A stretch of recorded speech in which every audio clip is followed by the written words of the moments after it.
The National Weather Service in Chicago has issued a severe thunderstorm warning for North Central Fort County in East Central Illinois, Grenville County in Northeast Illinois, Northwestern Iroquois County in East Central Illinois, Kankakee County in Northeast Illinois, Southeastern Kendall County in Northeast Illinois, Northeastern Livingston County in Central Illinois, Southwestern Will County in Northeast Illinois until 6:30 p.m.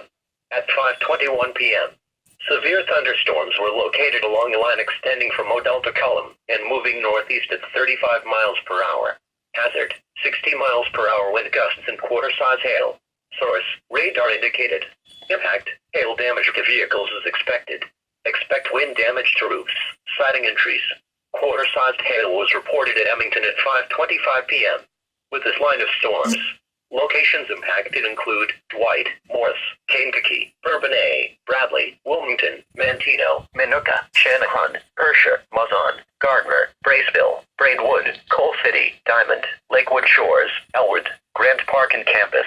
Other locations affected: Shanahan State Park, Jeff Herdwood State Park, Grenville County Speedway, Fairgrounds, Kankakee Community College, Kankakee County Fairgrounds, Speedway, Kankakee River State Park. For your protection, move to an interior room on the lowest floor of a building.